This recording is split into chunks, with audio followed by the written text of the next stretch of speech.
Okay, very easily arguable the most important tool to have in any studio. Um, and it's incredibly lame also. Bad joke. Fabric is called silver lame. I got two of these, both at the other house in Florida.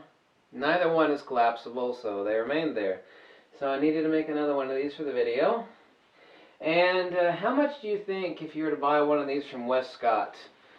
Or it's a sun reflector, which I think they're like $450. So how long do you think it took me to make this? And how much do you think it actually cost me to build this? It's about 4 feet wide. It's 8.5 feet tall. I can make this one collapsible with a pair of joints. So how much do you think this one costs? Most important tool outside of your camera and your strobe, your speed lights to have in the studio. Period. And especially if it's collapsible for on location. $15 is the answer. How long will it take you to make one? First time, it might take you an hour to make one. This silver lame fabric, which is 3 yards, is stitched with the loop for the 1/4-inch PVC pipe tubes to fit through. And you sit there and hacksaw the PVC pipes. It'll take you about half an hour, actually less than that. I don't know if you got a sewing machine or know anybody with a sewing machine. I actually have these clamped at the top because I have an additional half yard of fabric, so I'm able to drape it down and give a wrinkled effect for changing the light as a light mod instead of being taut like it is right now. So I actually made this frame, the fabric, another half yard longer. It's a little trick that I learned from my mentor. At least I thought he was my mentor. I mean, he's deceased now, rest in peace.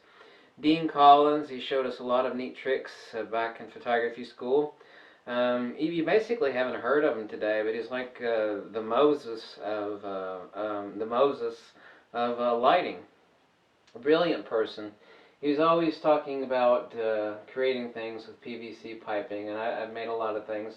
So I wanted to show you a couple light mods, and I had to build another one of these because he has other ones at my other house 1,000 miles away in Fort Myers, Florida. So how modular is it? Well, before I actually show it to you completely, you can make this collapsible to take with you. Now, to keep the fabric from ripping, the whole thing can be slid over. You can make it perfectly full to the frame that you want. I made an additional half yard and have it cinched at the top with background clamps. But you're able to make a second set of joints here and here so that you can actually pop it off and drop it this way, because this big sucker, let's face it, isn't going to go in the car. And with the clamps off, I'm able to slide the fabric all the way over like a shower curtain so you don't rip it when you actually take it on location. You use this for diffusion of the sunlight. Say I have the sunlight over here, model here, camera here. I'm actually able to diffuse light and actually change the specular and diffuse values of the person that I'm illuminating.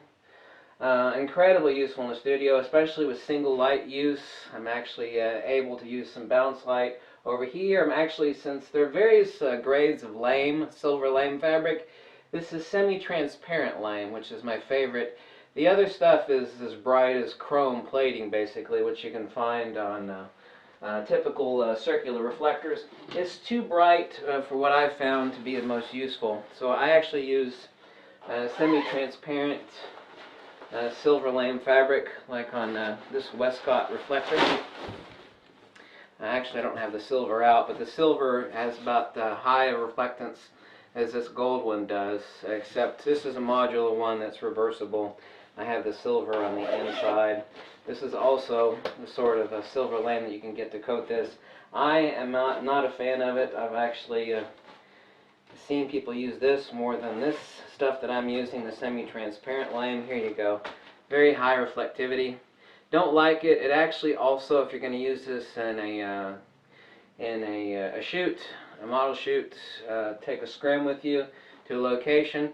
It causes the models to squint too much. That certainly is the case. So using a semi-reflective silver lame like this is better. Let me show you how modular this one is. So this one is not meant to be torn down. However, like I said, you can put a separate pair of joints here so the whole thing collapses in on itself. Let me get it out here. Now I have a tri-mount on the bottom. That was a weight, by the way. I have a tri-mount on the bottom, so you can imagine this thing about half the size to be used. It's nothing like hitting a light. This one is not meant to be moved. There we go. I had it slid underneath my background back there. I'm able to take the base legs off here, and you can imagine building one yourself half this size. This one is meant to go all the way to the ceiling for a reason. And what I have back here is a dual purpose. And this is to control the torsion of the unit, and also be able to use it to handheld. Lifting it up here, of course, is not easy. I made this thing to go all the way to the ceiling, so showing you full use of this thing is not easy. So I actually have a handlebar back here. Now obviously you're going to need an assistant for that, or you're going to need a light stand, a modular arm to hold this if you don't actually have someone to hold this. But here you can see that I actually have a tri-tube here. I can mount this higher. I have a hold arm here, and this is also to increase tension of the entire unit. And at the bottom I also have tri-tubes so I can stick in. Don't want to glue these obviously, because if I want to ever lean this up or get this out of the way and place it up against the wall, I can place my legs in here and stand it up. So $15. Now the only additional thing that I've done, one like this with silver lame, and it's no better than this. It uses polyvinyl carbonate tubing. It's $400. I believe it's a sun reflector. I built this for $15 in 1 hour. The only bad part about building this is the hideously poisonous stuff that will basically melt your lungs out, which is the PVC glue. Now the only other thing I actually did to the front of this was include some black industrial duct tape to stop reflectance of the white PVC tubing. You actually can, in some places, get black PVC tubing, but I actually couldn't find any here. I have at the other house in Fort Myers, Florida, but that was at the Home Depot, I believe. But anyway, that's irrelevant. But this is unquestionably the most useful studio tool to have, especially with a single light system, or somebody that, yeah, I know this sucker basically fits into this room like a cookie cutter. I've got no room for maneuverability.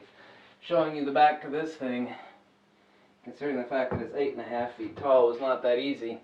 But this is the single most useful tool to have in the studio, and the cheapest Westcott one is about $130. It's not this large. It's only 6 feet, and that's really not big enough. And I wanted to go all the way to the ceiling on this one, just like I did in the other house, where my ceilings are actually a little bit lower. I think one of the other house is 7.5 or 8 feet tall. I can't remember. But here it is, $15 and 1 hour to make. And it's a studio scrim, incredibly useful. Use it as a reflector. I can make it modular so that it actually collapses down on itself for use on location.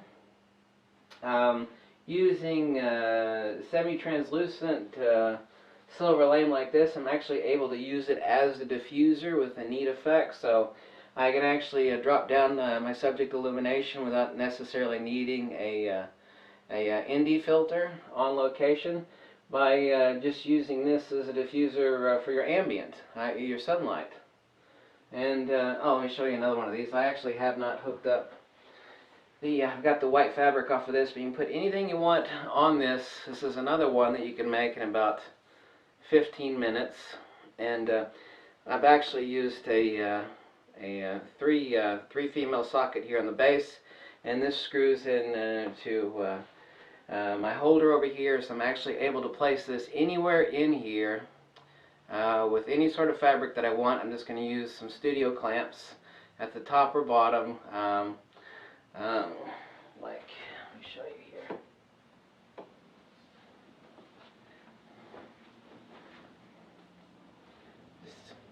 studio clamps, and that's it. Diffuser, reflector, silver, gold, white, whatever you want. Why not make one of these? I mean, do you necessarily have to have a $40 reflector? One like this, let me see. A 6-foot section of PVC is $1.95. These elbow joints are 22 cents a piece. So that, and you get a remnant at your fabric store. Don't pay the full price on the fabric. Get a remnant. They're dirt cheap. So you're looking at $4 for one of these, and that's including the background clamps, which you would use to attach there. And like I said, I have a threaded socket right here. All I did was just screw it on and attach it to this sucker to place anywhere in here relative to my subject, to drop illumination, diffusion, change the values of my shadow, change the values of the specular, whether I want to coat this with black fabric, to change shadow values, or with silver to change or increase or decrease the diffuse, depending on where I place the speed light, what sort of exposure that I've got. Having one of these is absolutely indispensable. Like I said, the only downside you got is sniffing the PVC glue. PVC glue to actually make one of those suckers. Still recovering from the cold, so I'm glad I could show you something really neat. I mean, I don't know if you necessarily have a studio, but people that actually look at studio scrims like this, like, oh, that's great, you know, but $400, $15. Okay, that's all it costs. Likewise, still, you drop a couple weights, you don't have an assistant. I showed you the legs that attach to the base of this thing. I mean, you're gonna bring a reflector stand or a double set to hold one of these circular reflectors up, or just drop the 2 PVC legs on the base of the scrim and take it on location. Put yourself a couple PVC joints, one here and one on the other side, so it's completely collapsible. You know, one of these is 40 bucks. Yeah, it's reversible. You have a silver, white, diffuse, and gold. But you've already got your background clamps. You take the fabric, the silver lame or the gold lame, and you clamp it on there. You got whatever you want. Much larger, much more useful, and you don't need an assistant to hold this. You just need a 5-pound dumbbell weight that you can get from Walmart for like $4. So anyway, I love showing these neat little light mods. It's ridiculous actually that these scrims, these studio scrims, actually cost so much money. They shouldn't, and it's easier to make one yourself. So anyway, that's that. I'm a little bit out of it, still recovering from the cold, but I hope you get an idea on building that. Just PVC pipe and silver lame and some nasty, horrible, carcinogenic PVC glue. Bye.